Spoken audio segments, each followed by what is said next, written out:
Welcome back नाजरीन। Break पे जाने से पहले हम बहुत ज़बरदस्त किस्म का आगा साहब का जो तज्जिया आप तक पहुंचा रहे थे, अब कुछ बात कर लेते हैं मीडिया क्राइसिस के हवाले से। मीडिया जो है आजकल काफ़ी क्राइसिस का शिकार हमें दिखाई दे रहा है और इसकी लपेट में जो है हम तमाम मीडिया वाले जो है वो भी आ रहे हैं। लेकिन हमारी दुआ है कि मीडिया क्राइसिस जो है वो जल्द से जल्द जो है सॉर्ट आउट हो जाए। इसी पर भी आगा साहब की राय लेंगे, आगा साहब के ख्याल में कि क्या वाकई में मीडिया क्राइसिस जो आ रहे हैं उसका सबब क्या है। जी आगा साहब। देखिए, एक तो आपने बहुत अच्छी बात की कि मैं दुआ कर रही हूँ। आपने ये कहा ना कि शायद मीडिया क्राइसिस टल जाए। देखिए, दुआओं से टलता नहीं है। क्या कह रहे हैं आगा साहब, हमारी तो रोजी रोटी यही है। उसकी वजह देखिए, मीडिया क्राइसिस में जो मीडिया के कारकुन हैं, जैसे वर्किंग जर्नलिस्ट हैं, इनका कोई कसूर नहीं है। ये सारा मीडिया मालकान जो है ना, ये बदमाश लोग हैं। और ये मैं बिल्कुल जुमला जो इस्तेमाल कर रहा हूँ उसको आप काटिएगा मत।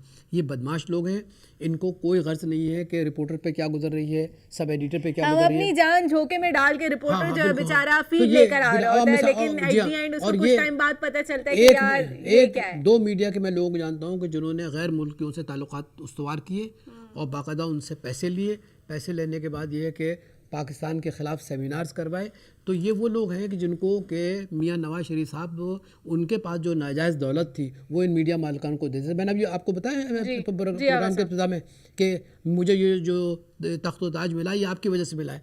तो मैं ये अर्ज़ कर रहा हूँ कि जो मीडिया के मालिकान ने मुख्तलिफ बैरूनी ममालिक से पैसे लिए वो तो उनके ख़जाने में गए।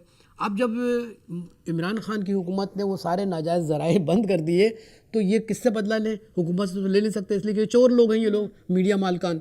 तो उन्होंने क्या किया कि इन्होंने लोगों को ले ऑफ करना शुरू कर दिया। कुछ टीवी स्टेशन बंद हो गए। हाँ। कुछ कोई अखबार सैलरी स्पेंडिंग्स में चली गई और आप और मैं भी इसकी लपेट में आए। चलेगा। तो आप मुझे बताइए कि जब ये मीडिया मालकान का ये रवैया है, अच्छा they want to give a message outside world कि भाई जो पाकिस्तान की जो मौजूदा हुकूमत है does not believe in the press freedom. ये झूठे लोग हैं, ये इतने झूठे लोग हैं कि इनकी क़यामत में बख्शिश भी नहीं होगी। ये इतने झूठे लोग हैं।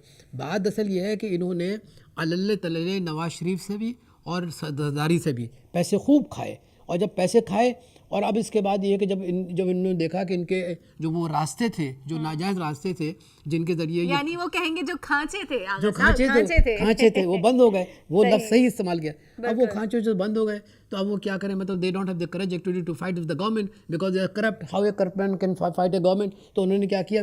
ले ऑफ करना शुरू किया। अब मुझे बताइए, आवाम बंद हुआ, डेली न्यूज़ बंद हुआ, है ना, कितने अखबार जो है ना बंद हो गए और कितने चैनल्स ऑफ हो गए। अब ये वक्त टेलीविजन का पूरा वक्त भी चला गया। हाँ। देखिए वक्त का वक्त भी गुजर गया। तो देखिए ये सब चीज़ें जो है ना, ये इन लोगों ने सिर्फ इसलिए किया है कि ये अपने वो जो पैसा इन्होंने कमाया वो सेफ रहे और ये हुकूमत जो है ना इनके साथ कंप्रोमाइज़ नहीं कर रही है। ये बहुत कोशिश कर रहे हैं। साहब, इन तमाम सूरत हाल से निपटने के लिए ऐसे कौन से इक़दाम करने की ज़रूरत है कि ये सब मामला जो हैं वो सॉर्ट आउट हो जाए? एक आसान तरीका ये है कि मैं तो इस बात का बहुत कायल हूँ कि अगर कोई शख्स सुधरने को तैयार नहीं है, अगर आपके अंदर जो कैंसर है वो कोडोपायरिन से नहीं जाता, वो सर्जरी से जाता है ना, तो बेहतर यह है कि इनके जितने भी अखबारात हैं उन जैसे मतलब जिन लोगों ने ये बदनवानियाँ की हैं पॉलिटिशियंस के साथ मिलके, उसको ये हुकूमत ओन कर ले और एक ट्रस्ट बना ले, जैसे नेशनल प्रेस ट्रस्ट था। ट्रस्ट बना के जो है जो लोग ले ऑफ हुए उनको बुला लें। देखिए, रिपोर्टर का मसला वो नहीं है कि आइडियोलॉजी का मसला हो, उसका मसला ये है कि उसको तनख्वाह मिले, वो मेहनत करता है। ये जो बार्गेनिंग करते हैं, देखिए बार्गेनिंग किसकी बुनियाद पर होता है? मेरे और आपकी बुनियाद पर बार्गेनिंग करते हैं ना। एक अखबार ने जो बार्गेनिंग की नवाज शरीफ से तो इसी बुनियाद पे की। तो मैं ये कहता हूँ कि इन सारे मालकान ने जो नाजायज़ तरीके से पैसे कमाए, इनके अखबार को टेक ओवर कर लें, नेशनलाइज कर लें और नेशनलाइज करने के बाद जितने भी बेरोज़गार लोग हैं उनको बुलाएं और करें। आज़ादी सहाफ़त किसका इशू है? आज़ादी सहाफ़त किसका इशू है? उनका इशू है ना, जो बेचारे गरीब लोग हैं। मालकान को तो नहीं है। मालकान तो आपको एक टॉपिक देते हैं। आए दिन हम देखते हैं तनख्वाहों पे एहतजाज लगा हुआ होता है प्रेस क्लब के आगे, लेकिन क्या कोई सलूशन नहीं होता? तसल्लियां दी जाती हैं, टाइम मांगा जाता है कि इतना टाइम फ्रेम दे दें, इसके बाद ये मसला हल हो जाएगा। चीफ जस्टिस साहब ने भी बड़े नोटिस लिए हैं इसके ऊपर, लेकिन कोई हमें आप यकीन करें, इंसाफियों को कोई बताएं, देखिए ये मालकान आपके दोस्त नहीं है, ये आपके दुश्मन है, ये आपको इस्तेमाल करते हैं, ये आपका इस्तेहसाल करते हैं। लेकिन आगा साहब, ये बोलने के लिए भी बड़ी हिम्मत का मुजाहरा करने की जरूरत है। हम तो कर रहे हैं। हम तो कह रहे हैं ये इस्तेहसाल कर रहे हैं आपका।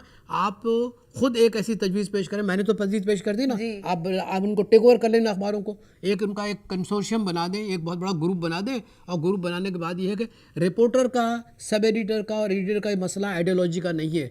उसका मतलब ये है कि उसकी नौकरी जो है वो महफूज रहे, उसके बच्चे जो हैं पढ़ लिख के जहाँ भी कोई जरा आवाज बुलंद करता है तो बेचारा नहीं, कोई बेचारा नहीं है, कोई बेचारा नहीं है। इनको भी जो मीडिया मालिक, बाद ऐसे साफ़ी हैं जो मीडिया मालिकान के तरफदार हैं। हमारे यहाँ नौकरी मुलाजमत भी तो इतनी मुश्किल से मिलती है आका साहब, कि ये नहीं होता कि यार हम यहाँ छोड़ेंगे तो फिर हमें फौरन ही कहीं दूसरी जॉब मिल जाएगी। वो अलग बात है कि अल्लाह ताला ने भी वादा किया है रोजगार का, कि एक दर बंद होता है, 1000 खुलते हैं, लेकिन यहाँ पे तो 1000 बंद होते हैं, एक भी नहीं खुलता। अल्लाह ताला ने बुरे लोगों से थोड़ी वादा किया है, गुनहगारों से थोड़ी वादा किया। अल्लाह ने तो नेक बंदों से वादा किया है कि अगर आपका रिज़्क बंद होगा तो मैं जिम्मेदार हूँ।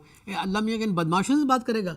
अल्लाह मियाँ तो इन बदमाशों का मौका मिले ना। मैं एम्प्लॉयज की बात कर रही हूँ आका साहब, जो एम्प्लॉयज काम कर रहे हैं। तो मैं तो बता रहा हूँ ना उसका तरीका। मैं ये कहता हूँ कि जो सहाफ़ी बेचारे दिन भर मारे फिरते हैं, ये हुकूमत को मशवरा दें कि साहब टेक ओवर करें आप, क्योंकि इन मालकान से क्या हमदर्दी हो सकती है जो पाकिस्तान का दोस्त नहीं हो, जो पाकिस्तान के अवाम का दोस्त ना हो, जो पाकिस्तान को तोड़ने के लिए गैर मुल्की ताकतों का साथ दे, तो उनसे क्या हमदर्दी हो सकती है? आप टेक ओवर करें, इनको सबको जॉब दें।